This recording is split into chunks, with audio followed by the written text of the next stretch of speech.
territoire. Monsieur le Président, Madame et Messieurs les ministres, mes chers collègues, ce projet de loi pose une question fondamentale. Les articles qui le composent permettront-ils de conforter les principes républicains et surtout, permettront-ils de lutter contre les séparatismes, conformément à l'appellation initiale de ce texte et à son exposé des motifs? Ce texte se veut ambitieux. Le gouvernement et la majorité veulent en faire un marqueur politique. En témoigne le grand nombre de ministres auditionnés en commission et présents aujourd'hui. Face à des thématiques qui hystérisent le débat, nous formulons un vœu que nous parvenions à dépassionner les débats. Ce texte touche à de très nombreux sujets en matière de services publics, d'ordre public, d'enseignement, d'association, d'exercice du culte.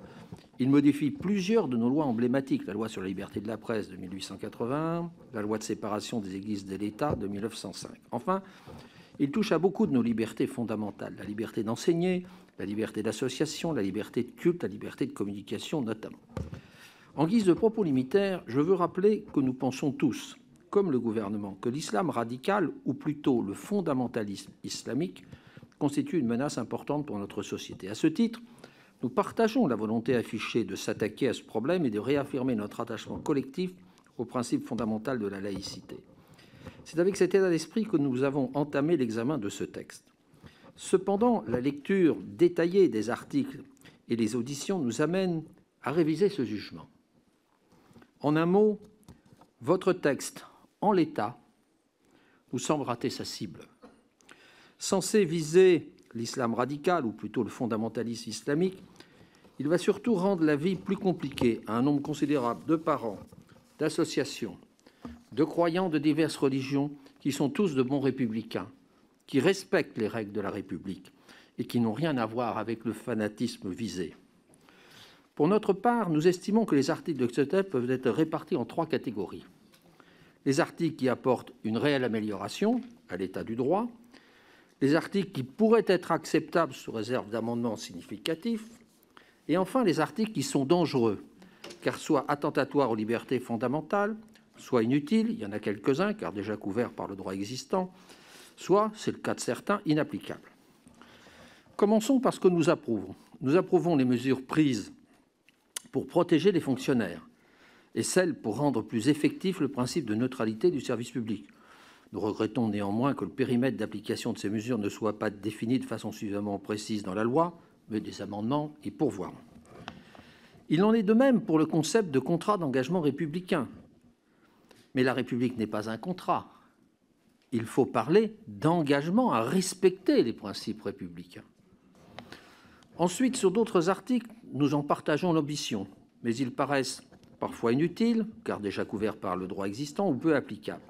Nous sommes dans l'incantatoire, l'affichage, contribuant à une prolifération législative qui affaiblit in fine la loi. Je vous donne quelques exemples. Le cas du chapitre portant sur la dignité humaine. Comment faire appliquer les mécanismes de pension réservataire?